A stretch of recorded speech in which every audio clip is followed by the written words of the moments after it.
ఇది చూడండి, ఇది విఆర్గూడెం, పొందూరు మండలం విఆర్గూడెంలో మేము గతంలో కూడా కంప్లైంట్ చేయడం జరిగింది.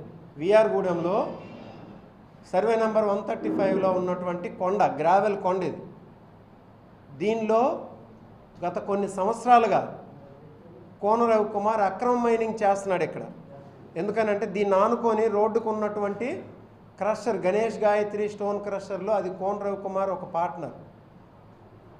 ఆ క్రషర్కు ఆనుకొని కొన్ని సంవత్సరాలుగా కోట్లాది రూపాయల గ్రావెల్ మైనింగ్ చేసి, ఇప్పుడు ఆ మైనింగ్ చేసిన దాన్నటువంటి ప్లేస్ని క్లీన్ చేసి 10 ఎకరాలు కారు చౌకగా 7 లక్షల రూపాయల ఎకరా లెక్క అలైనేషన్కి అంటే కొనుగోలు చేయడానికి అప్లై చేసి ఉన్నాడు కోన రవికుమార్. ఆయన అక్కడ ఎకరా దాదాపు 2 కోట్లు 2.5 కోట్లు ఉంటుంది. అంటే ఒక 25-30 కోట్ల రూపాయల విలువ గల భూమిని 70 లక్షల రూపాయల కంటే, ఎకరా 7 లక్షలు అంటే 10 ఎకరాలు అంటే 70 లక్షల రూపాయలకి కొనుగోలు చేసేదానికి ఎలైనేషన్ కోసం ప్రపోజల్ చేసి పెట్టాడు. అది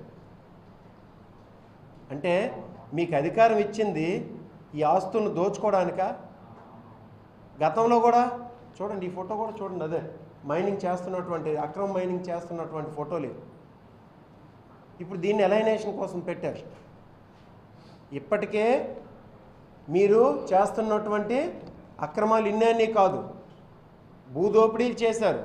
గతంలో కూడా మీరు 2014-19 మధ్యలో మీరు విప్పుగా ఉంటున్నప్పుడు 102 ఎకరాలు అక్కడ వెన్నెల వలస దగ్గర ఈ భూములను ఆక్యుపై చేసుకోవాలని చూశారు. అక్కడ దానికి కూడా ఆ రోజు కలెక్టర్ గారు అయినటువంటి ధనుంజయ రెడ్డి గారికి, కోర్టుకి, అతని దగ్గరికి వెళ్ళి ఆ రోజు వాటిని ఆపడం జరిగింది.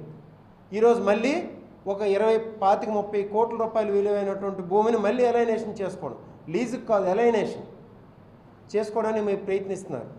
ఇక్కడ ఈ ఆస్తి అనేది ఏదైతే ఈ బావాజీ మఠం భూములు ఉన్నాయో, ఈ ఆస్తి అనేది 100 కోట్ల రూపాయల ఆస్తులు. అవి వాటిని అన్యాక్రాంతం చేయడానికి ప్రయత్నిస్తున్నారు. ఈవెన్ చేశారు కూడా. మీకు అధికారం ఇచ్చింది దేనికోసం? ప్రజల ఆస్తులను కాపాడడం కోసమా? ప్రజల ఆస్తులను తినేయడం కోసమా?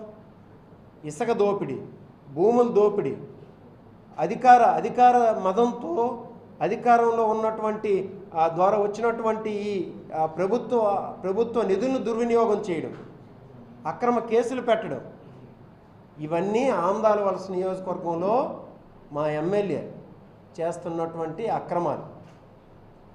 ఇక ఒక్కసారి మన బావాజీ మఠం భూములు ఏదైతే ఇప్పుడు నేను చెప్పానో 200 ఎకరాలు అది ఆ మఠం భూముల గురించి కొత్త రోడ్డు